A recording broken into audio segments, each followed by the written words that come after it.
Ensuite, pour ce qui est du Sierra Leone, effectivement, si elle se retrouve aujourd'hui dans cette phase finale, même si c'est 24 équipes et que voilà, ça permet à d'autres équipes, des équipes d'un niveau peut-être moindre, de participer au CAN.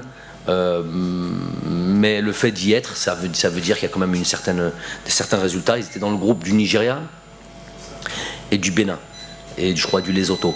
Donc pour cette qualification de Coupe d'Afrique, a priori, il était convenu entre guillemets que ce soit le Nigeria et le Bénin qui puissent passer. Donc ils ont réussi à passer devant le Bénin.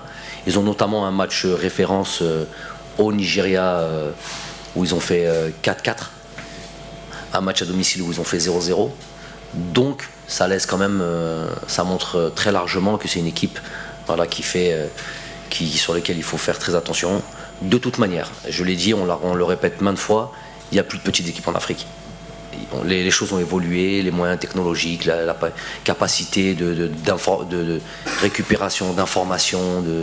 Il y a un nivellement vers le haut. On voit que ces équipes-là sont maintenant performantes, peuvent apprendre, même si c'est des joueurs qui ne comptent pas des internationaux, par exemple européens ou quoi que ce soit. Mais elles ont des fois c'est pas plus mal.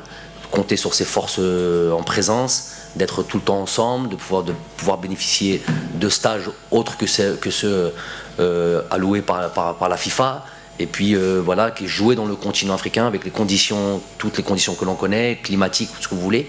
C'est peut être après, quand on met ça sur la balance, entre avoir des joueurs expérimentés ou avoir ce que je viens de citer, ça s'équilibre. Donc c'est des équipes qu'il faut prendre très très très au sérieux.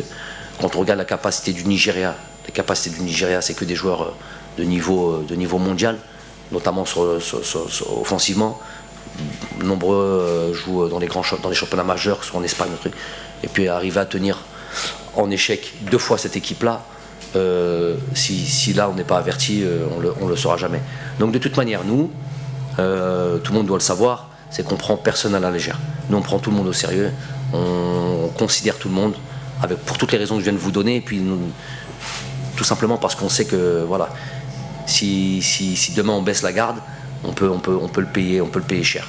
Donc les joueurs sont avertis, les joueurs ont envie de bien démarrer le tournoi. C'est pas une habitude chez nous de bien démarrer des tournois. On l'a bien fait en 2019 et puis on voit que la suite s'enchaîne.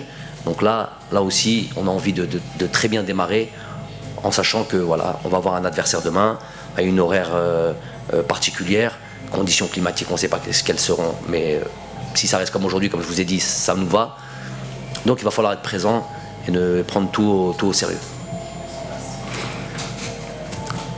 I'm sorry to disappoint you, Guy. This is the final question. It's time for Sierra Leone. They are also here. Thank you very much, Coach Jamal Belmadi, for coming, and good luck for this competition. Thank you. Riyad, thank you very much, and good luck for this competition. Sierra Leone coach and their player next.